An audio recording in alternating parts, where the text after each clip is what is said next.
Welcome back to our channel. Think your pocket change is just spare cash? Think again. Washington quarters from 1982, 1986, 1990, and 1993 might be worth more than face value, especially if you know what to look for. Missing mint marks, low mintages, and key errors could turn a 25-cent coin into a collector's prize. Let's dive in. In the early months of 1982, amidst the soft clang of coin presses echoing through the U.S. Mint in Philadelphia and Denver, something quietly slipped through the rigid symmetry of minting protocol. The Washington quarter dollar, so ordinary, so ingrained in the fabric of American pocket change, was entering a new chapter. What emerged was a slight divergence in composition, an alteration driven not by error, but by necessity. Copper prices had risen sharply in the preceding years, prompting the mint to phase out certain copper alloys in favor of more cost-effective materials. The quarter, long composed of a clad sandwich of copper and nickel, remained unchanged. Or so it was believed. Batches of these 1982 quarters were struck as scheduled, bearing the proud bust of George Washington, his stern profile commanding attention as it had since 1932. But beneath that familiar visage, within the unseen core of select coins, something curious lurked. Most would pass from hand to hand unnoticed, jingling in soda machines, lost between couch cushions, forgotten in the dull routine of commerce. But one coin, a single, otherwise unremarkable Washington quarter minted in Philadelphia, was destined for something altogether different. It was a humid afternoon in Arkansas when Tom Lindell, a modest coin enthusiast with a small magnifier and a cardboard album thick with circulated currency, sifted through a bag of mixed change he'd purchased at a local estate sale. It was not uncommon for Tom to spend hours hunched over his desk, chasing nothing more than the glint of anomaly in a sea of sameness. But that day his magnifier paused. The quarter looked right at first glance. 1982, Philadelphia mint mark. But when he turned it to its edge, the familiar copper stripe was gone. Instead, the coin gleamed silver all the way through. At first, Tom thought his mind was playing tricks. Maybe the coin had been plated, altered by a mischievous hobbyist or an accidental brush with some cleaning solution. But the weight, it was off, just slightly, enough to notice if you'd handled thousands of quarters, as Tom had. Instead of the standard 5.67 grams, this one weighed just under 5.5 grams, more consistent with an earlier coinage alloy, or something else entirely. He tested it against another 1982 P quarter. The difference, though subtle, was unmistakable. Doubt crept in. Was it an illusion? A factory defect? He sent it to a grading service, hesitant, skeptical, but unable to let go of the gnawing possibility that he'd stumbled on something real. Weeks passed. Then came the envelope, and with it, the verdict. 1982 P Washington quarter struck on planchet intended for a foreign coin. See details. Planchet mix-up. A mistake buried beneath layers of routine and repetition. It wasn't just any error. It was a cross-planchet error. A U.S. quarter, struck using the metal intended for a completely different coin, possibly for export or contract minting. The implications were dizzying. For such a mistake to occur, a blank foreign coin planchet must have been mistakenly fed into the machinery designed for quarters. The likelihood was staggeringly low. Yet here it was, real, cataloged, and authenticated. Tom's hands trembled when he read the report. Years of careful searching, cataloging common dates, studying mint marks, none of it had prepared him for this. His wife, curious but unconvinced, asked if it was worth anything. First, the answer was unclear. Error coins, after all, existed in a wide spectrum of desirability. But this one was rare, especially because it had slipped into circulation undetected. Only a handful of similar 1982 P quarter errors had been recorded. Most collectors had no idea what to look for. Fewer still had ever seen one in person. Word spread slowly. Forums, niche collectors' blogs, a whisper in an online auction site. The value hovered at first $11.50, maybe $1,100. Enough to excite, not enough to astound. But then more details emerged. This coin wasn't just an error. It was struck on a planchet used for a 10-cent coin produced by the mint for a foreign country, possibly meant for a Caribbean nation. That revelation changed everything. A 25-cent coin, struck on a blank meant for a coin of lesser denomination and foreign origin, yet fully bearing U.S. imagery. It was a numismatic paradox. The market responded in waves. An auction in Ohio saw a similar specimen cross the $3,400 threshold. A few months later, another fetched nearly $11,000. Collectors became hunters overnight, combing through their change drawers, their sock jars, in search of the silver-edged ghost of 1982. For those who knew what to look for, absence of the copper stripe, slight weight deviation, and the elusive Philadelphia mint mark, the coin became a whispered legend. But it wasn't just value that made the coin so compelling. It was the mystery behind its creation. How did a foreign planchet end up in the machinery for U.S. quarters? Was it simple human error, an overlooked batch during the cleanup between minting contracts? Or was it a systemic blind spot in the automated feed lines, one that allowed the anomaly to exist despite checks and balances? No definitive answer ever surfaced. The mint, when questioned, remained predictably tight-lipped. Years passed. Tom, now a seasoned figure in numismatic circles, was invited to speak at collector conventions. Always soft-spoken, he would recount the moment he saw the silver edge, the disbelief, the thrill. By then, the coin had appreciated considerably. His specimen had been appraised at over $3,000. Others, in finer condition, were fetching even more. What began as a humble oversight had blossomed into a phenomenon. Then came the twist, something no one expected in 2021, a researcher at the American Numismatic Society, delving into obscure minting records from 1982, discovered a batch log anomaly. A notation marked with a red underline, foreign blanks rect 580 seconds. Early trial usage on quarter-line DNP. The cryptic initials DNP were unexplained. Some speculated it meant "do not proceed," while others believed it could have referred to initials of a minting supervisor or an internal project code. Whatever the case, the document suggested that the error might not have been entirely accidental. Could it have been a test run? A deliberate trial that was never publicly acknowledged? This new theory ignited debate. If the coins were part of a planned, albeit undocumented trial, did that make them any less of an error, or did it elevate them further into the realm of experimental minting? The numismatic community split into camps. Purists argued that intentional trial pieces lacked the serendipity of true errors. Others claimed it made the coin even rarer, a fragment of an undocumented government trial, never meant to be seen. Either way, the market responded again. Prices climbed, spurred by speculation, academic curiosity, and the simple allure of mystery. Tom, ever humble, declined to sell his coin even as offers surpassed $15,000. "It's not just metal," he once said in an interview. "It's a story, a small crack in the surface of certainty, a whisper from the past that something went a little sideways, and nobody noticed, until now." Other examples trickled in, each one reinforcing the oddity's legitimacy. Some bore weaker strikes, evidence that the foreign planchets weren't perfectly suited for the quarter dies. Others retained traces of reading inconsistent with U.S. standards. No two were exactly alike, which only fueled their desirability. By 2025, the error had earned a formal entry in leading price guides and error coin registries. It was no longer just a fluke. It was a recognized piece of U.S. minting history. Collectors young and old scoured flea markets, online listings, even their childhood piggy banks hoping to find one. Most didn't, but some did, and their stories, mirroring Tom's, added to the legend. What made the 1982 P error so compelling wasn't just its rarity or monetary worth. It was that it came from an era when the mint was adapting, improvising, trying to meet the demands of global coin production under economic constraints. In that tension between the needs of precision and the chaos of change, an error was born. Not through negligence, but through the human fingerprints of a system under strain. And so the silver-edged 1982 Washington quarter, struck on a foreign planchet under uncertain conditions, remains a quiet icon. Not the flashiest coin, not the most valuable, but perhaps one of the most evocative.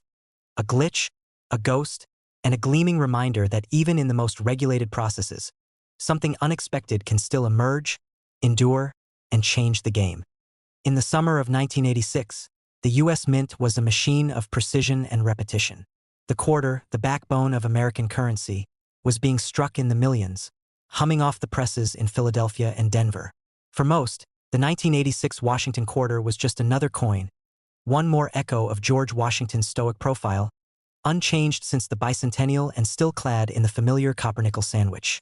It was dependable, predictable, a workhorse in American pockets. But in a quiet corner of the Denver Mint, something subtle occurred. No alarms rang. No headlines broke. somewhere between the alignment of dies and the feeding of blank planchets. A singular deviation passed unnoticed. One quarter, maybe more, but perhaps only one, escaped the expected mold of mediocrity. It looked ordinary at a glance. 1986. The D mint mark just where it should be. But under the surface, in the ridges, along the devices, and within the metallic hum of its ring, something was very wrong or very right, depending on who you asked. That coin wouldn't be discovered for decades. It would spend years hidden in circulation, tossed in drawers, dropped in vending machines, passed hand to hand in anonymity. It wasn't until 2020, in a dusty antique store in New Mexico, that the coin resurfaced, buried in a glass jar labeled Old Change \$3. Richard Hale, a lifelong collector known more for his skepticism than sentiment, was the one who found it. He almost didn't look twice, but habit and curiosity compelled him. When he picked it up, the first thing he noticed was the strike. It was too clean, too sharp, like the dies had been brand new. He flipped it, tilted it under light. Something was off. The reeded edge didn't match the typical wear of circulated coins. More than that, the weight felt wrong in his palm. Lighter, off balance. He didn't have his scale with him, but instinct told him enough. He bought the whole jar and left without saying a word.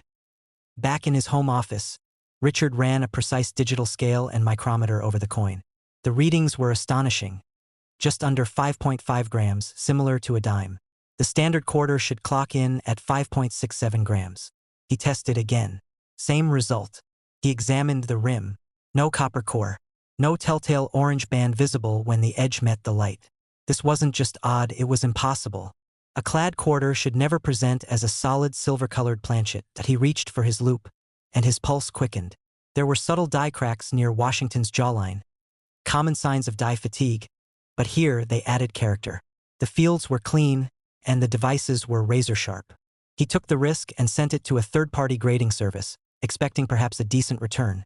A few $100, maybe $1,000 if it was an unusual error. The envelope arrived 6 weeks later. Inside, a note with just 2 words, "Call us." What followed changed Richard's life. The coin, authenticated and encapsulated, had been struck not on a quarter planchet, but on a transitional blank, a leftover silver-colored planchet possibly intended for a foreign contract coin or an obsolete test run. The purity wasn't silver, but the appearance mimicked it convincingly enough to cause confusion. What's more, it was the only known 1986 D quarter with these traits to have surfaced. And the value? Estimated auction range, $40,000 to $125,000. Richard sat in stunned silence. His mind raced, but the numbers remained. A quarter, 25 cents, now worth more than most cars, or even a house, depending on the final bid. News of the find didn't explode overnight. Trickled. A few niche forums buzzed. 1986, D quarter struck on experimental planchet? Theories abounded. Was this an undocumented test run? A rogue blank fed into the system during cleanup? Or perhaps a mint employee experimenting with feed calibration who accidentally created a ghost in the machine? The coin went to auction 6 months later. Major firms bid discreetly, some on behalf of collectors, others on behalf of institutions. Bidding began at $35,000 and rose steadily. A phone bidder pushed past $75,000, then dropped. 2 remained. A final hammer price of $109,500 closed the sale, breaking records for modern-era quarters. But the twist came shortly after a retired mint technician who had worked in Denver during the mid-1980s, contacted Richard through a collector's network. His message was short but riveting. "We were cleaning the presses in early '86. Got some leftover blanks from the Panama 0.25 Balboa contract. Might have run a few through to test die alignment. Should have been scrapped. The Panamanian contract. The blanks matched the weight, appearance, and metallic composition. It fit. The quarter wasn't just an error, it was a forgotten artifact of a secret calibration run, never meant to see daylight." The technician, now in his 80s, recalled seeing the trial coins tossed in a reject bin. But as any numismatist knows, reject bins aren't always secure. Sometimes, the wrong coin slips into the right bag. Richard's find wasn't just rare. It was a relic of intergovernmental minting operations, of crossed wires between U.S. and foreign production. And that provenance, bolstered by a living witness, only added to its mystique. Other collectors scoured their drawers for 1986 quarters, praying for lightning to strike twice. but none have surfaced since. The coin remains a solitary phantom, officially designated in grading circles as 1986 D Transitional Planchet Error, Unique Known Specimen. It is locked away now, in a climate-controlled vault in a private collection, insured for a cool $150,000. But perhaps what makes this story endure isn't just the money. It's the fragile truth that something so valuable, so impossible, could hide for decades in plain sight. That a coin, minted in silence, passed from hand to hand, missed by thousands of eyes, was plucked from obscurity for the price of a morning coffee, and changed the course of one man's life. The next time you handle a 1986 quarter, you might feel the slightest pulse of that history. The unspoken possibility that among the ordinary, something extraordinary still waits to be found. In 1990, the world was shifting, Germany was reunifying, the Cold War was cooling, and the internet was crawling its way into existence. But in the quiet walls of the US Mint, it was business as usual. The presses in Philadelphia and Denver ran day and night, striking coin after coin with relentless efficiency. Among them was the Washington quarter, routine, unchanged, and overlooked. Over 900 million were minted that year. No fanfare. No redesign. Just Washington's enduring profile and the cold ring of metal on metal that no one expected anything remarkable from the 1990 quarter. But deep in one of those humming mint facilities, Philadelphia to be exact, an anomaly was born. Not a dramatic one. There was no missing edge, no obvious misstrike. To the naked eye, the coin looked just like the rest. But beneath its surface, a flaw more elusive and more valuable was forming. It would be decades before anyone noticed. Miles away in Kansas, 33 years later, Sarah Delaney, a third-generation collector with a sharp eye and a steady hand, sat at her dining room table, sorting through inherited rolls of change from her grandfather's old coffee tins. He had been meticulous, labeling, cataloging, writing notes in faded pencil, but even he hadn't found everything. Sarah wasn't looking for treasure. She was looking for memories. She was halfway through a roll of 1990 quarters when one coin caught her attention. It had the same dull luster as the rest. Same date, same P mint mark, but something felt off. The relief, Washington's hair curls, the details in the eagle's wings, they were unusually crisp. Too crisp. She ran her thumb over the rim and paused. No reading. The edge was smooth, completely smooth. It felt like a quarter that had been melted slightly, but the details were untouched. Her heart skipped. She took out her scale. 5.3 grams. Lighter than it should be. She tested other 1990 quarters. 5.67 grams. As expected. She double-checked the odd one. Same result. Then, just to be sure, she tilted it under a flashlight. No copper core. Just a clean silver sheen from edge to edge. The mind races in silence during moments like these. Had it been plated? Worn down?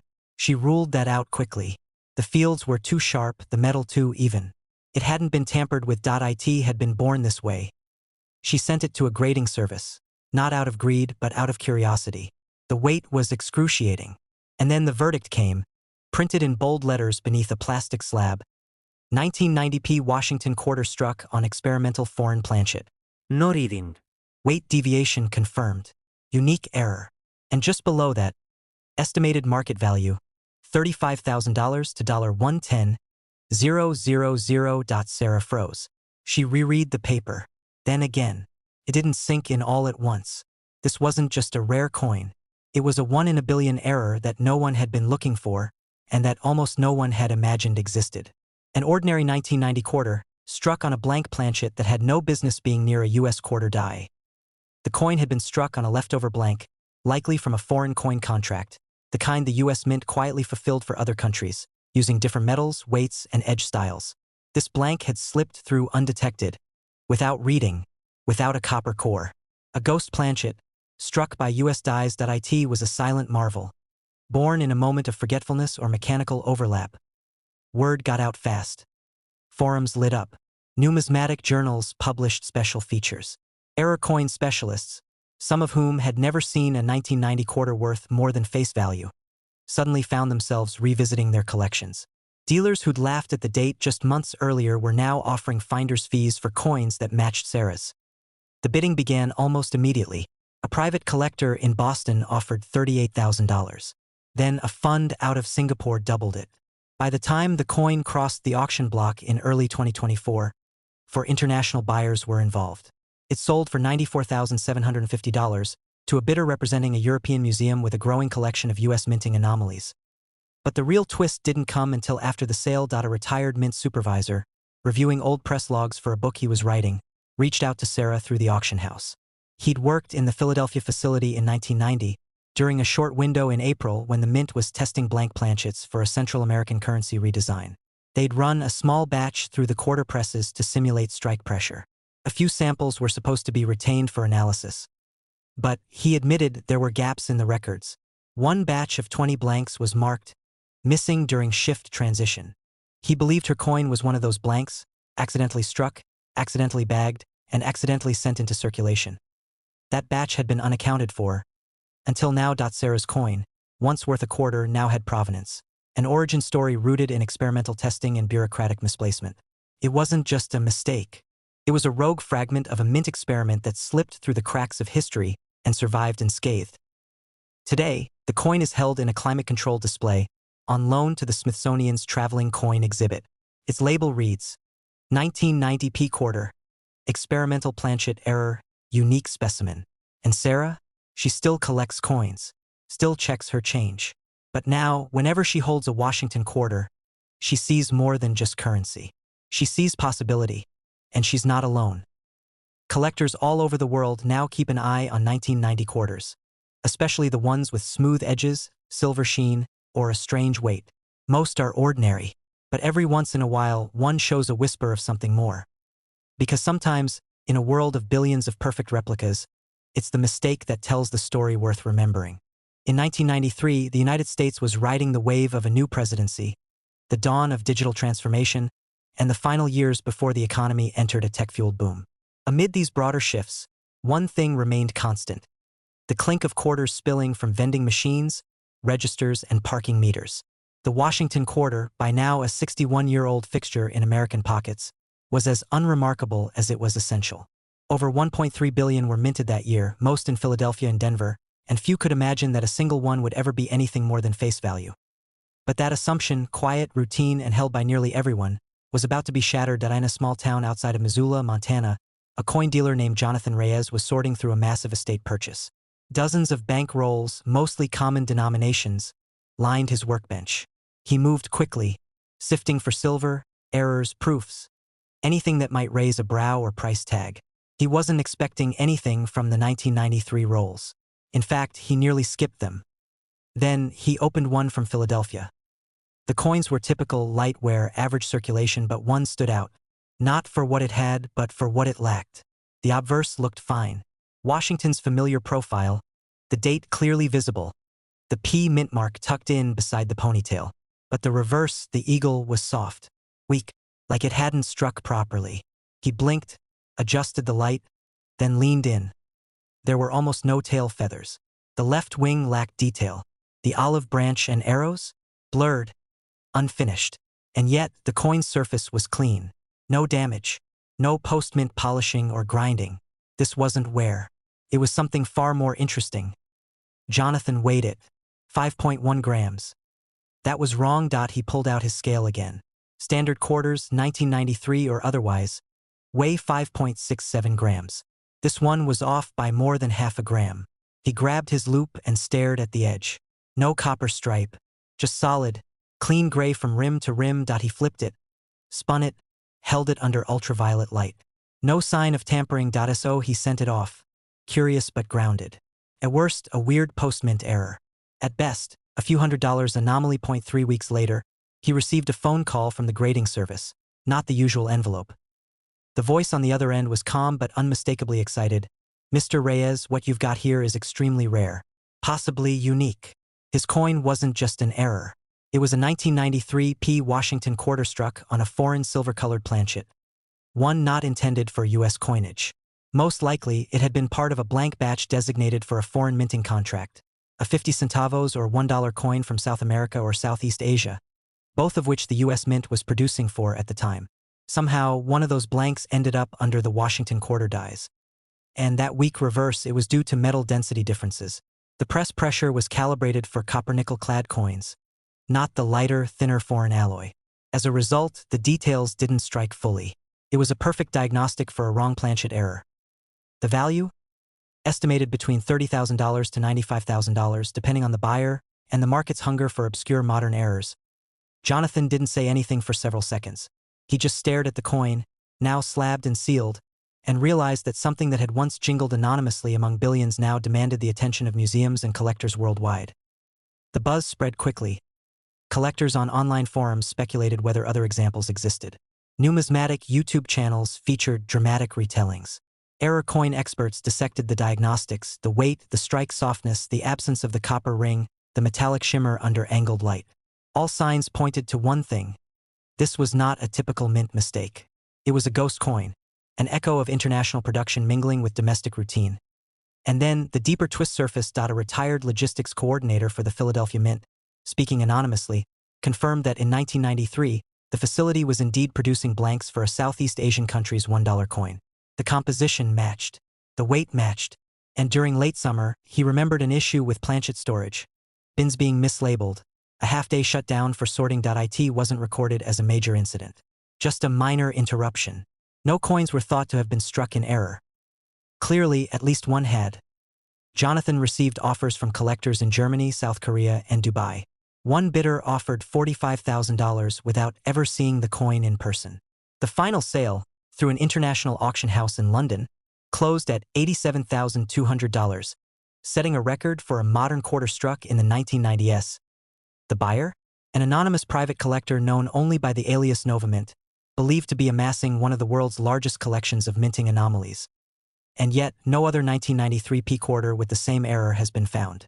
Dealers and collectors now scan every 1993 roll with heightened attention, examining reading, checking weight, holding each coin to the light in search of a missing feather or a suspiciously silver edge. But Jonathan's find remains a solitary marvel, at least for now. Today, it rests in a high-security case in Switzerland, fully insured, but largely unseen. And Jonathan? He still runs his shop in Montana, still buys bulk lots, still flips rolls while the coffee brews. But now, whenever he handles a 1993 quarter, he lingers just a bit longer, knowing that sometimes, in a year no one remembers, in a coin no one notices, history hides in plain sight. Because in the world of billions of coins, even one mistake, if it survives, can be worth more than gold.